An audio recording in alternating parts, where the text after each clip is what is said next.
Factorizing formulas is basically the reverse of something you have already learned about simplification. You know that when we simplify a formula, we want to get rid of any brackets that there are. And those brackets are usually there because we are multiplying something. So in this case, we have a formula that is written as a multiplication. We have 2x, and we multiply it by everything inside of these brackets. So we multiply it by x plus 4. And when we simplify, we remove the brackets by multiplying this out. We do 2x times x is 2x squared, and we do 2x times 4 is 8x, and then we add the results. So we had a product, and the result simplified becomes a sum of two terms. And the same goes for this example. We multiply 4a by everything inside of these brackets, and when we simplify, we multiply this out. 4a times 3b is 12ab. There's a minus sign here, and then 4a times 4c is 16ac. So we know how to go from a product to a sum. That's simplification. Sometimes, however, we want to go back. We have a simplified formula, but we want to go back to a product, if possible. So you can imagine getting something like this, 2x squared plus 8x, and then you need to go back to 2x times x plus 4. Or we get this formula and we want to go back to this one. So we want the brackets back, and then we have a factor that goes in front of the brackets and two terms that go inside of the brackets. Why this is useful is something you'll see once we start actually solving equations using this technique. But for now the question is, how do we do this? How do we find this product? How do we know it goes in front of the brackets? And how do we know what these two terms need to be? And the way to do this is by finding the common factors of the terms of the original sum. So we're going to take these two terms, break them apart into as many pieces as possible, and then we're going to check which pieces they have in common. Whatever they have in common goes in front of the brackets, and whatever they have left goes into the terms inside of the brackets. So, same example, 2x squared plus 8x, and we're going to see how this works. We're going to take both terms and break them into pieces. So for 2x squared, that means we have one factor is 2, and then we have x squared, but x squared is actually just x times x. So we can break this apart in this way. And for 8x, well, 8x is 8 times x, but we've already seen that 8 can actually be written, it can be broken apart further, because we can write 8 as a product of its prime factors, and its prime factors are 2, 2, and 2. So 8x is 2 times 2 times 2 times x. Now, what do these terms have in common? We see that they have a 2 in common, and they have an x in common. So when we start actually writing this as a product, then 2 and x are going to go in front of the brackets. So we're going to have something times brackets something, and in front of the brackets we're going to have this 2 that they have in common and this x that they have in common. And what do we have left? Well, in the first term we have an x left, so this x goes over here, and in the second term we have a 2 and a 2 left, so 2 times 2, and that means that those go over here, and of course 2 times 2 is 4.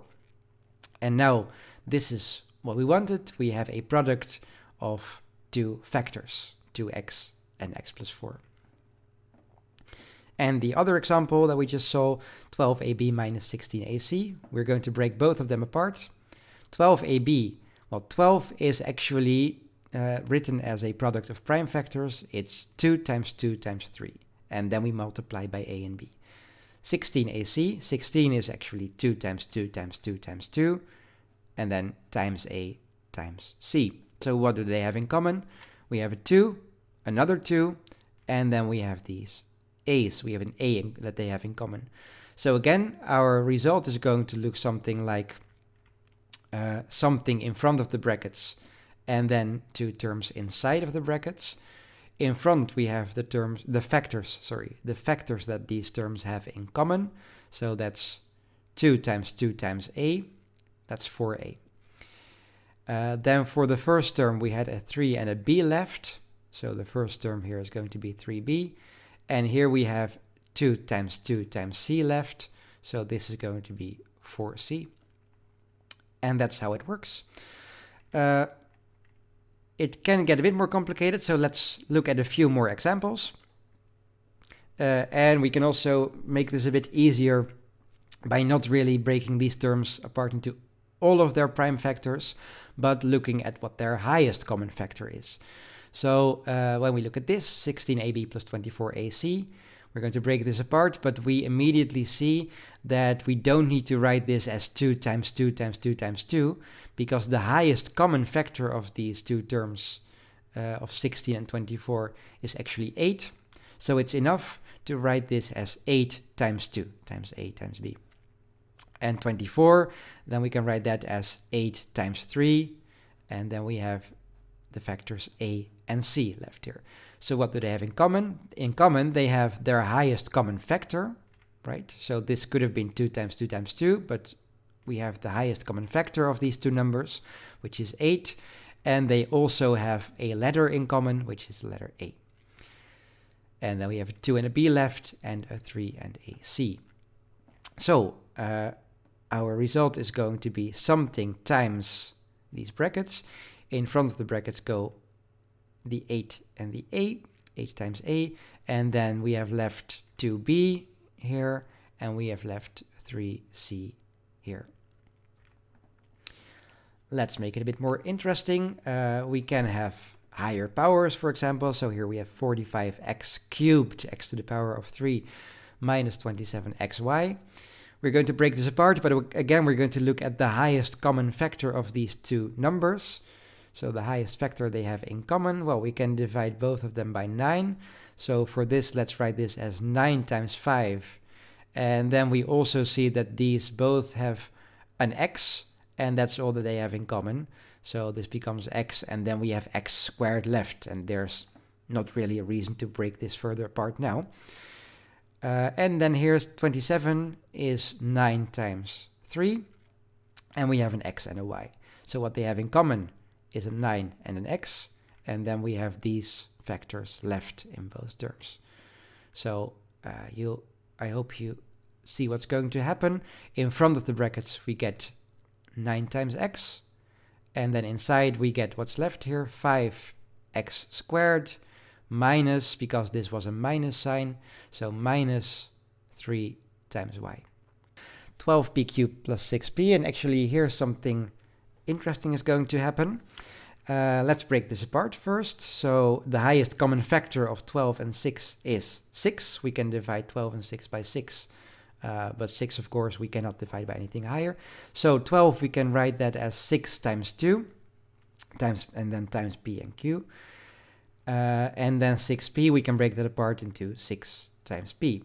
But now I see the common factors are 6 and p. So all of this is going to be in front of the brackets. So in front of the brackets, we get 6p. What do we have left? Well, in the first term, we have 2q left, so that's all fine.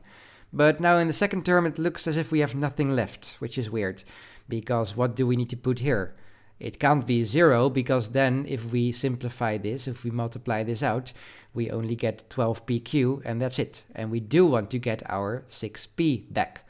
So once we multiply 6p by this, the result has to be 6p. So how do we do that? Well, it's invisible, but of course, whenever we multiply something, we can always multiply it by 1. So actually what we had here was 6 times p times 1. And we can pick up this 1 and put it right here. And then 6p times 1 is 6p again, of course. So luckily, there's a solution for this. Now, let's see if you understand how this works. A whole list of formulas that are written as sums. And then the question is, can you write these as products? So can you write these as a product of something in front of the brackets and then something inside of the brackets? So pause the video and the solutions will follow. Well, now. So first one, what these terms have in common is just that they are both, that 50 and 40 are both divisible by 10. So 10 goes in front of the brackets. And then we have 5x left, and we have 4y left. And this was a minus sign, so we put a minus sign here as well. These two terms, their highest common factor is 6. And they also both have a b. So 6 and b go in front of the brackets. And then what do we have left? We had 4 and a left here. And 42 is 6 times 7. So we had 7 and c left here. So this is it. What do these have in common? Well, highest common factor is 3. And they both have an x, because this is x times x. So 3x in front of the brackets. What do we have left? Well, here we have just the x left, and here we have 2 left, once we have divided by those factors. And then this is a bit more complicated. Highest common factor is again 3x. So 3x in front of the brackets. Then in the first term we have 2x left. But in the second term we have nothing left. And because we're talking about factors, that means we actually have 1 left. So 3x times minus 1 is going to give us minus 3x. And that's what we should put here. Then common factors here are 10 for both and the letter p. So 10p in front of it. And then we have 10q left here. 10p times 10q is indeed 100pq. And we have just p left here. So 10p times p is 10p squared again. Common factors here, well, this is x times x times x times x, and this is 2 times x times x. So the common factors are x times x. So we have x squared in front of the brackets, and then we also have x squared left here, x times x, and we just have a 2 left here, and the minus sign gets copied as well. This is t times t, and this is just t. So both of these terms have a t. So that goes in front of the brackets. And then we have a t left here, and we have 1 left here, 1 times t. So that becomes t times 1 here.